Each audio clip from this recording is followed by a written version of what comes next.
ali no período entre guerras, para falar sobre a influência de um grande economista, né, no sentido de como ele foi muito influente nas políticas, né, de vários governos, vários presidentes estadunidenses ao longo do século XX, que foi o nosso querido, ou talvez não tão querido assim, Keynes, né, que para muitos liberais não era liberal, mas ele não engana ninguém. E é claro, para me ajudar a falar um pouquinho do Keynes, né, o nosso mestre em economia, literalmente, Luiz Gonzaga vai me ajudar um pouco, né? E aqui a gente vai falar, né, sobre o keynesianismo, mais especificamente o keynesianismo militar ou o keynesianismo militarista, né? Que foi um termo que ele foi surgindo ali, né, na década de 1930, porque o próprio Keynes falou um pouco sobre isso.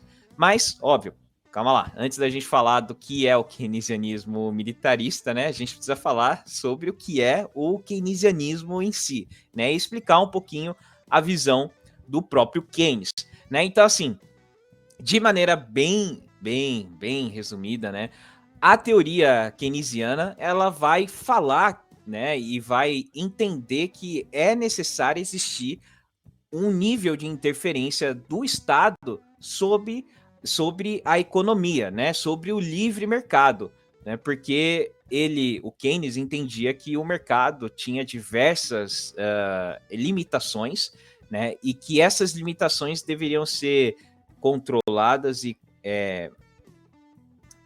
contornadas pela intervenção estatal. Então, por exemplo, quando a economia estivesse num momento de retração ou com o subemprego ou desemprego aumentando, o Estado interviria, né? Ele traria medidas econômicas para alavancar a economia e fazer com que essa retração parasse para garantir, por exemplo, o pleno emprego. Então, assim, tem alguns pontos que vão fazer parte de uma visão, digamos assim, keynesiana da economia, que é, por exemplo, o pleno emprego, mas também, né, a intervenção estatal em partes onde as empresas privadas, o mercado não está atuando bem ou não quer atuar, ele também visa a redução da taxa de juros, assim, em certos momentos, quando ela for necessária.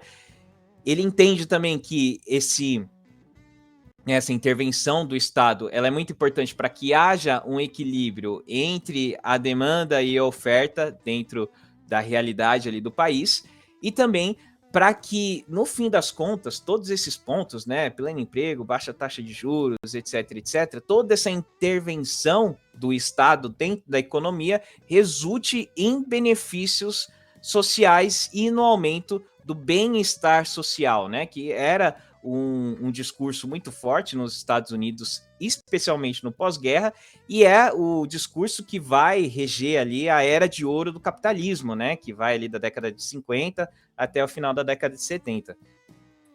E assim, é interessante ressaltar, porque o Keynes, primeira coisa, né, que é importante, ele estava num contexto histórico específico, que era o contexto vivendo ali o período das guerras. Ele escreveu no período, os livros dele no período entre guerras, os principais, né? Quase todos, talvez, tem escrito no período entre guerras. Não sei dizer, ele escreveu muitas coisas, né? E aí ele tinha também tinha um contexto de discussão econômica que era muito forte, que era essa dos marginalistas, né? Então, para os marginalistas, para os liberais de uma forma geral, você tem que deixar o mercado livre para que o mercado encontre o equilíbrio. Então, quando a gente pensa no emprego, por exemplo, o pleno emprego, que é esse termo que você utilizou, para os liberais, né, de uma forma geral, é o mercado que vai regrar e vai alcançar o pleno emprego. E o Keynes falou assim, o Keynes disse, não é assim que funciona, né? Não vamos nos iludir com o Keynes. O Keynes não era um cara que pensava, Exato. né, de uma forma anticapitalista. Pelo contrário, o Keynes queria salvar o capitalismo. Então inclusive, ele criticava, né, o socialismo E só que ele criticava também o liberalismo, que ele falava que, né, assim, essa etapa o Keynes venceu há quase 90 anos. E os caras continuam batendo nessa tecla ainda hoje de livre mercado, né? O Keynes superou isso, né? Enfim, vamos dizer assim, o Marx tinha superado muito antes, tinha outros pensadores que tinham superado isso, mas o Keynes sistematizou isso, né? O Keynes, como um pensador que queria salvar o capitalismo, sistematizou isso aí e formalizou. Né? Então, quando a gente pega o livro dele principal, Teoria do Emprego, do Juro e da Moeda, é uma formalização sobre essa importância da ação do Estado nas crises cíclicas do capitalismo. Então, o Keynes falava assim, o capitalismo tem crises cíclicas. Né? Isso não foi uma coisa que ele identificou, mas ele falou, isso é fato. E aí ele falou assim, para que o capitalismo não morra, falando de forma bastante, né, sucinta, o Estado precisa agir. Então, o Estado precisa gastar para que a economia seja reativada, a demanda efetiva seja reativada, etc, etc. Então, o Keynes ele é um pensador que está vivendo um contexto ali, inclusive viveu o contexto da crise de 29, né? Então a crise de 29 nos Estados Unidos, que levou o mundo para o buraco, ele viu tudo isso acontecer. Né? Inclusive esse livro, Teoria Geral do Emprego, do Juro e da Moeda, ele escreveu depois da crise de 29. Acho que foi em 30 e... acho que foi 30 e 32, né? Não foi? Alguma coisa assim. 30 e tantos, né?